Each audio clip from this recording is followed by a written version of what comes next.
Goeiedag almal, wees gegroet in die wonderlike naam van Jesus op hierdie geseënde woensdagoggend en baie dankie dat ek 'n oomblik van julle tyd kan vat om vir julle 'n woord te kan bring.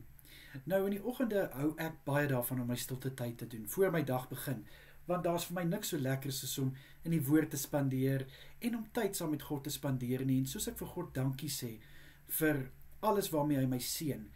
En ek sê vir die Here ook dankie dat vir hierdie afgelope jare wat ek my sig verloor het, sê ek vir die Here dankie dat ten spyte daarvan bly ek nog steeds staande.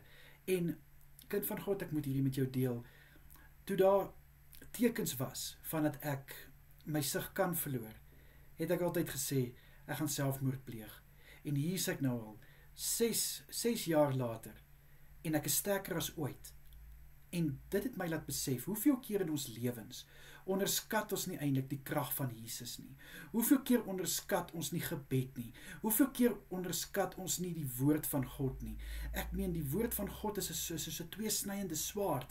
Nou is 'n swaard aan albei kante sny. Hy gaan diep sny. En dis hoekom God se woord daarmee vergelyk word. Maar ons onderskat die krag wat in God se woord is. En gebed, my boetie en sissa, ons dink miskien 'n vinnige gebedjie gaan nie regtig help nie. Maar jy onderskat daai waarde wat in daai gebed is. Partykeer dink ons ook, groot woorde, gaan dit hierdie gebed kan verhoor word? My boetie en sissa, weer eens, moenie gebed onderskat nie, of dit 'n klein gebed is, of 'n groot gebed is. Gebed dra krag.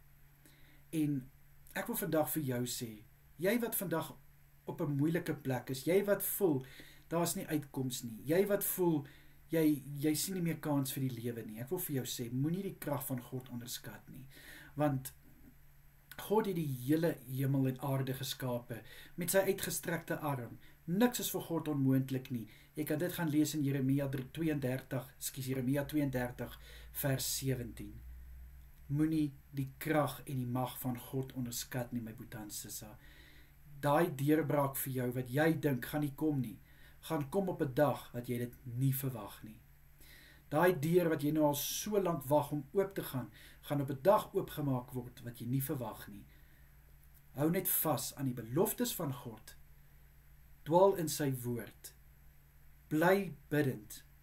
En ek verseker jou, jy gaan verras word. Want weer eens, kom ons hou op om God se krag en gebede te onderskat. Vader, ek wil vra dat U ons asseblief sal vergewe waar ons soveel keer gebed onderskat, waar ons U krag onderskat. Ek bid in Jesus naam dat ons regtig op 'n plek sal kom, wat ons vertroue en ons geloof voluit in U sal plaas, en weet dat die krag van Jesus Christus, dit is krag wat nie beskryf kan word nie. Dis magtiger as enige iets.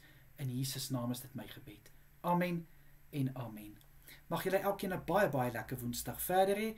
Kyk mooi na julleself en onthou, Jesus is baie lief vir julle.